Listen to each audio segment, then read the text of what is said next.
The Lord said to Moses, I have made you like God to the king of Egypt. And your brother Aaron will be like a prophet for you. Tell Aaron your brother everything that I command you. Then let him tell the king of Egypt to let the Israelites leave his country. But I will make the king stubborn. Then I will do many miracles in Egypt. But he will still refuse to listen. So then I will punish Egypt terribly. And I will lead my divisions, my people the Israelites, out of that land. I will punish Egypt with my power. And I will bring the Israelites out of that land. Then they will know I am the Lord. Moses and Aaron did just as the Lord had commanded them. Moses was 80 years old, and Aaron was 83, when they spoke to the king. Aaron's walking stick becomes a snake. The Lord said to Moses and Aaron, the king will ask you to do a miracle. When he does, Moses, you tell Aaron to throw his walking stick down in front of the king. It will become a snake. So Moses and Aaron went to the king as the Lord had commanded.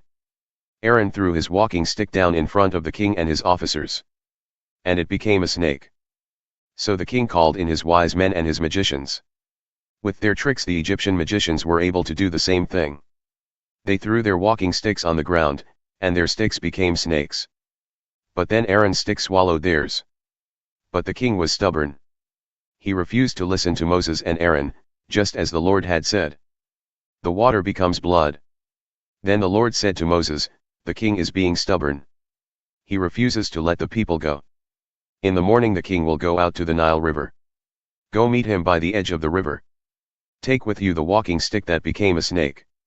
Tell him this, the Lord, the God of the Hebrews, sent me to you. He said, let my people go worship me in the desert. Until now you have not listened.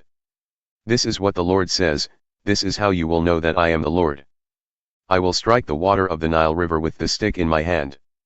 And the water will change into blood. Then the fish in the Nile will die, and the river will begin to stink. And the Egyptians will not be able to drink the water from the Nile.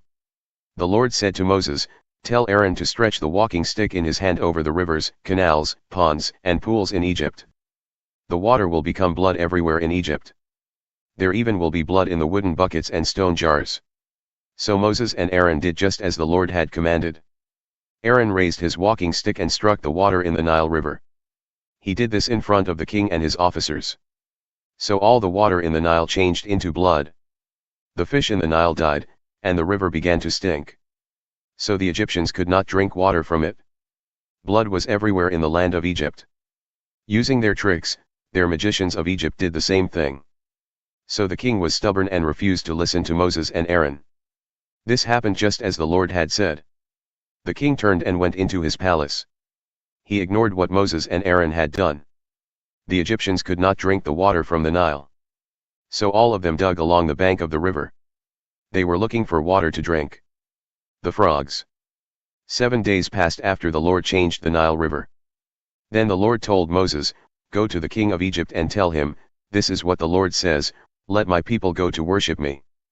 If you refuse, then I will punish Egypt with frogs. The Nile River will be filled with frogs. They will come from the river and enter your palace. They will be in your bedroom and your bed. The frogs will enter the houses of your officers and your people. They will enter your ovens and your baking pans. The frogs will jump up all over you, your people and your officers. Then the Lord said to Moses, tell Aaron to hold his walking stick in his hand over the rivers, canals, and ponds. Make frogs come up out of the water onto the land of Egypt. So Aaron held his hand over all the waters of Egypt. The frogs came up out of the water and covered the land of Egypt. The magicians used their tricks to do the same thing. So even more frogs came up onto the land of Egypt. So the king called for Moses and Aaron. He said, pray to the Lord to take the frogs away from me and my people. I will let your people go to offer sacrifices to the Lord. Moses said to the king, please set the time that I should pray for you, your people and your officers. Then the frogs will leave you and your houses. They will remain only in the Nile. The king answered, tomorrow. Moses said, what you want will happen. By this you will know that there is no one like the Lord our God. The frogs will leave you, your houses, your officers and your people. They will remain only in the Nile. Moses and Aaron left the king. Moses asked the Lord about the frogs he had sent to the king. And the Lord did as Moses asked. The frogs died in the houses, in the yards and in the fields. The Egyptians put them in piles. The whole country began to stink. When the king saw that they were free of the frogs, he became stubborn again. He did not listen to Moses and Aaron, just as the Lord had said. The gnats. Then the Lord said to Moses, "Tell Aaron to raise his walking stick and strike the dust on the ground.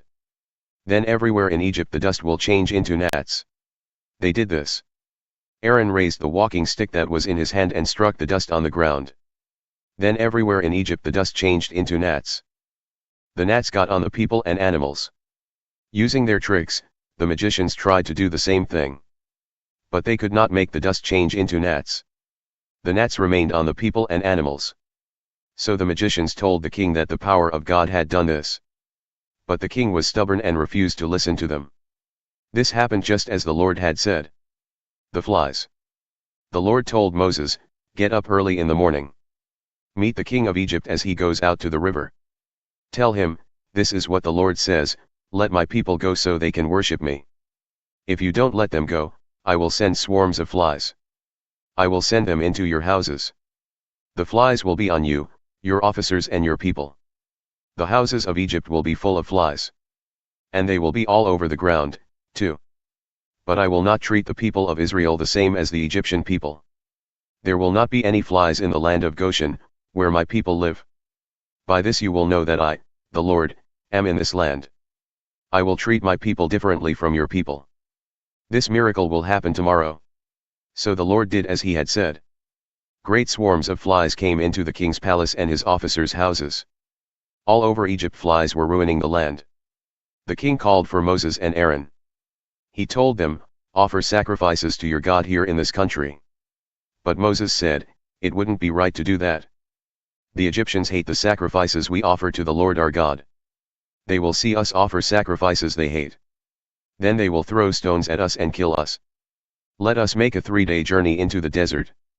We must offer sacrifices to the Lord our God there. This is what the Lord told us to do." The king said, "I will let you go. Then you may offer sacrifices to the Lord your God in the desert. But you must not go very far away. Now go and pray for me." Moses said, "I will leave and pray to the Lord. He will take the flies away from you, your officers and your people tomorrow. But do not try to trick us again. Do not stop the people from going to offer sacrifices to the Lord." So Moses left the king and prayed to the Lord. And the Lord did as Moses asked.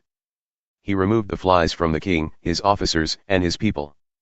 Not one fly was left. But the king became stubborn again and did not let the people go.